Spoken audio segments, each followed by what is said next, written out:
Wilson Fisk is entering the world of Marvel Snap, and he's power hungry. Why is he so power hungry, you might ask? It's because his ability very specifically cares about having the most power.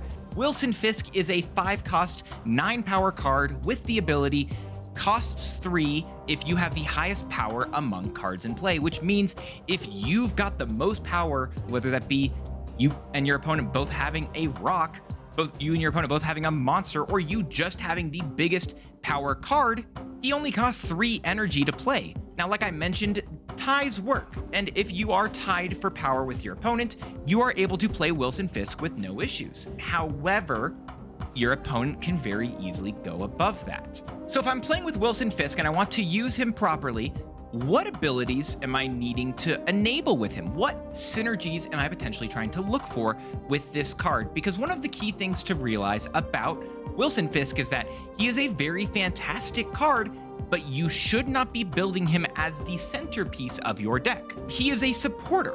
He is a supporting role. He is a pillar. You don't build your house around a pillar. Instead, you use the pillar to build your house.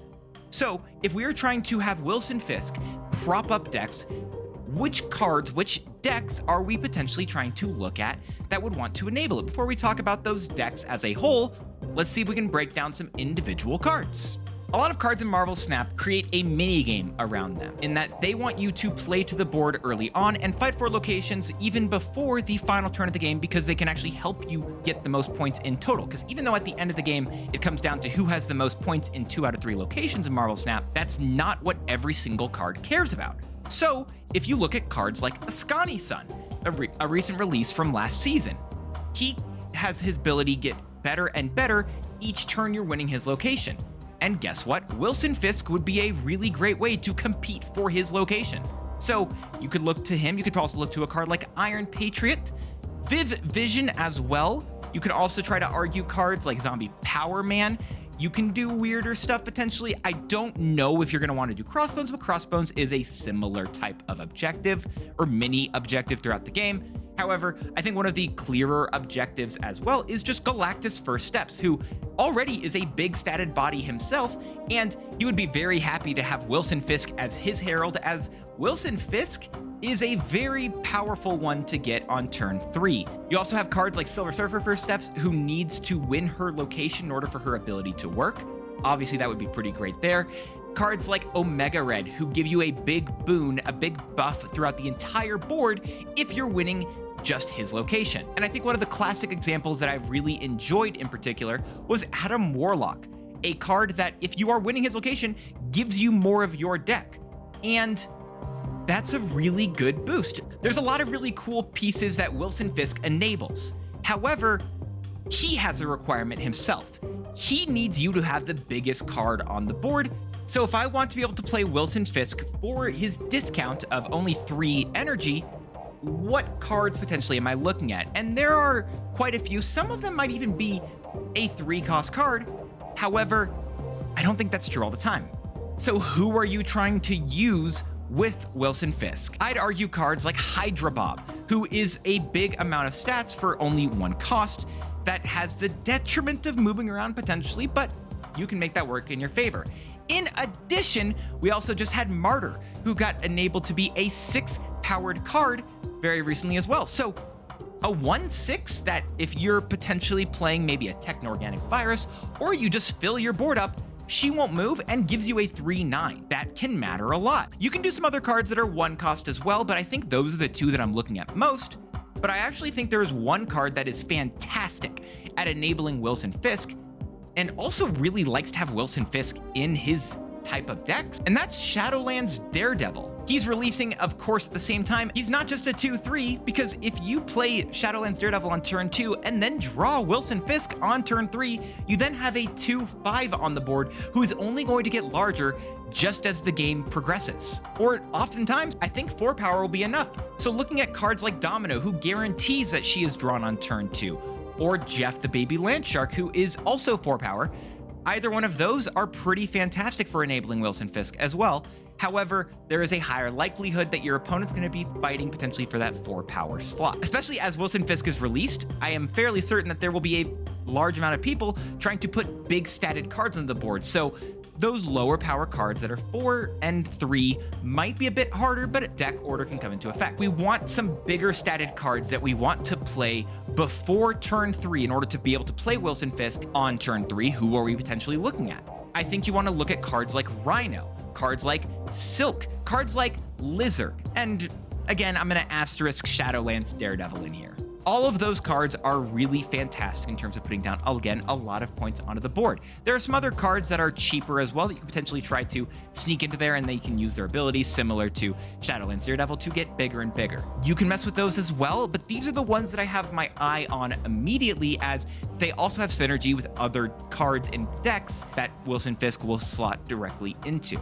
Wilson Fisk is a powerful card when played on turn 3, but he can also be a very powerful final turn play with another 3-drop or a 2 and a 1 in order to put down a bunch of points on the final turn of the game. Keep in mind, the reason that we've built around turn 3 so far is because you can typically dodge the majority of Mobius and Mobiuses by Wilson Fisk being able to be played on the same turn that Mobius would be. But there are other turns and other big cards you could be playing later on in the game that are pretty powerful. Cards like Debris, who could work into a Rocks deck that already wants to be able to put a lot of points onto the board and then gets to spread out more points with Ozymandias later on in the game.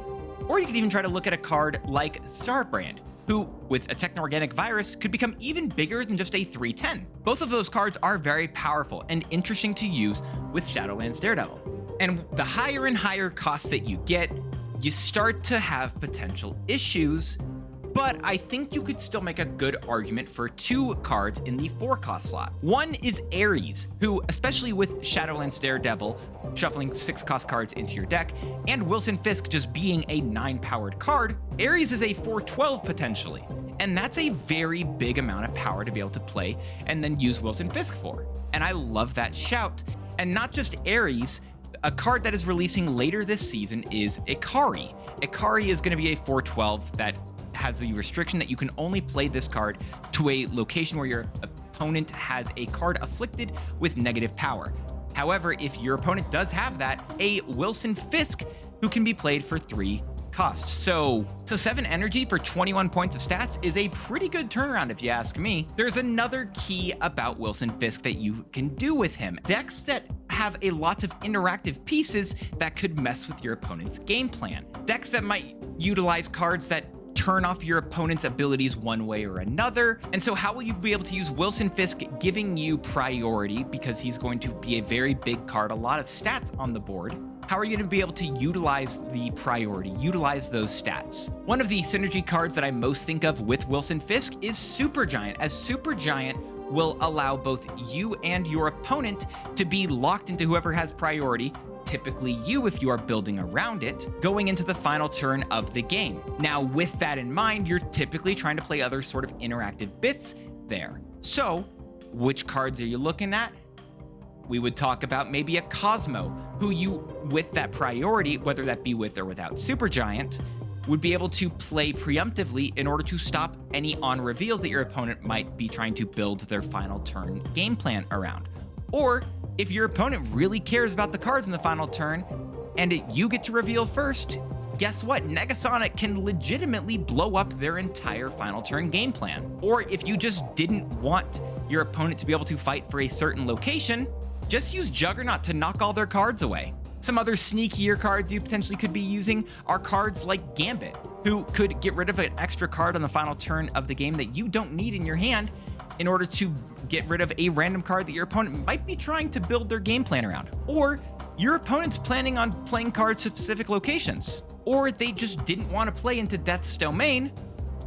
Why not just Quake Death's Domain into another location in order to keep your cards safe? Or just Legion it anyway in order to completely change every single location on the board. Make your opponent have to change their whole game plan.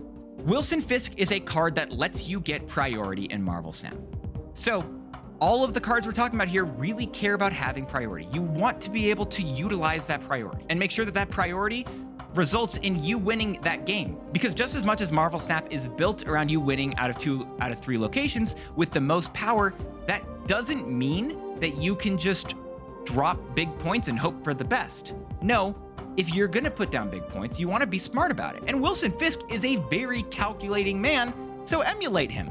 My personal favorite pile of cards that I've enjoyed with Wilson Fisk is this one right over here, as it not only utilizes Wilson Fisk, it also utilizes Shadowlands Daredevil. Both of them have incredibly good synergy together, so it seems a shame to at least not mention them together once, so let's start off with a bang. You get a lot of really great and powerful cards that you can potentially enable Wilson Fisk with, as in Martyr and Lizard, and even on later turns, Debris and Ares. But the best part about all of those cards that I just mentioned is that they also work with enabling Shadowlands Daredevil. You get a couple other pieces that specifically work with Shadowlands Daredevil with the additions of King Eitri and Adam Warlock.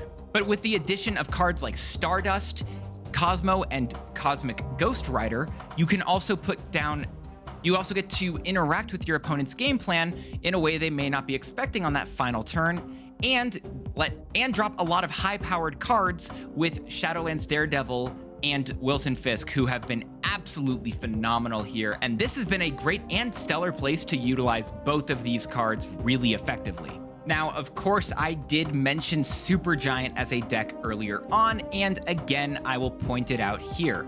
Supergiant allows you to control a lot of the metagame, and Supergiant likes to run cards that care about priority. You have Ascani Sun, Iron Patriot, and Viv Vision, all who really want to be winning their specific location. So, if you want to enable them, why not just use Wilson Fisk? Now, one thing you do have to keep in mind is that your more powerful cards, if your opponent is also playing bigger cards, really just look like a Debris or a Rhino, and that's it, and that's okay. But more often than not, you should make sure that, especially in decks like this, where you have cards like Viv Vision, you need to make sure that you do not lock yourself into only playing Wilson Fisk on turn 3.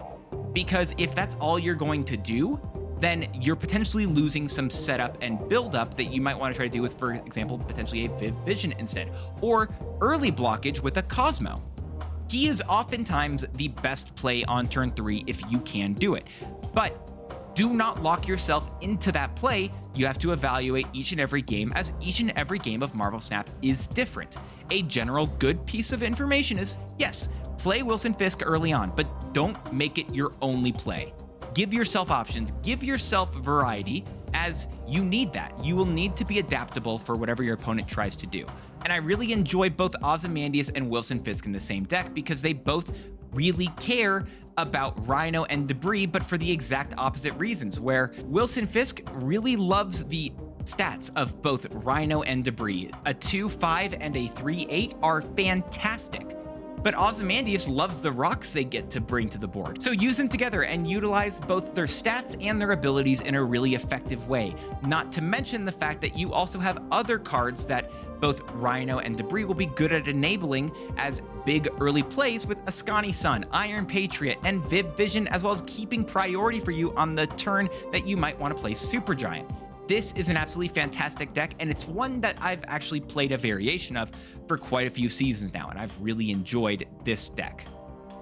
So what else can I be doing with Wilson Fisk? I think of a deck like Techno-Organic Virus, which has cards like Martyr, who recently got an extra point of power, and it has Lizard. It also does have Starbrand and Red Skull, and you can even use the Techno-Organic Virus to not only get rid of the downside of a lot of these abilities, but to add additional upside, as if you play a Techno-Organic Virus onto a Lizard, you then have a 2-7, and you play a second one, it gets bigger and bigger and bigger. The more that you play, so Wilson Fisk would get bigger and bigger as well, and allowing you just to play another big card on curve is another thing that this deck absolutely wants. Negasonic Teenage Warhead is a fantastic control piece. Ascani Sun is a card that loves having a lot of points, and you can do some very technical plays with Ascani Sun as well, in that on the final turn of the game, you could Techno-Organic Virus another lane, and then have Ascani Sun refill that lane with his activatable ability with a different card entirely. You can also use both Ascani Sun and Debris to mitigate Martyr's downside and fill up your board in case you do not get the ability to Techno-Organic Virus her to remove her downside. Shadow King is also a great way to interact and mess with Shadowland Daredevil's game plan of just being a very big and highly statted card. And Techno-Organic Virus in particular has been a deck that I have absolutely loved since its introduction and have not stopped playing since it came out. Another card that absolutely loves the power that Wilson Fisk can put onto the board is Terrax the Tamer, who is a great card to play in Darkhawk, and Darkhawk does not mind the extra points that Wilson Fisk is providing. You then can also run some interactive pieces like Juggernaut and Negasonic to, of course, mess with your opponent's game plan. And you still have some very reasonably statted early cards like Hydra Bob and Jeff and Cassandra Nova in order to fight for priority very effectively, giving your opponent as well multiple locations that they have to try to spread their points into early on, and messing with their game plan and shuffling rocks into your opponent's deck really sucks for them, and it's really great for Darkhawk, who also, if you do play on turn 5, is a great enabler for Wilson Fisk. Wilson Fisk does what I love most about Marvel Snap. It asks you, how can you utilize this ability to its fullest extent? So that's what you need to do. You need to ask yourself with Wilson Fisk, how can I utilize the power he puts down? Do you say that you're going to be okay with just running a 2-3 or a 2-4 and hope that will be enough on turn 3? Or maybe you're trying to play him and another card on the final turn of the game. Or maybe you're trying to use him entirely differently. And I've already showcased so many ways you could potentially use him, and there are even more cards that I didn't get to. I didn't talk about the fact that all of the Guardians really enjoy him, as they all can put down a lot of points early on. I didn't talk about the fact that Agony's an absolutely fantastic card, as she just puts more points into the next card you play.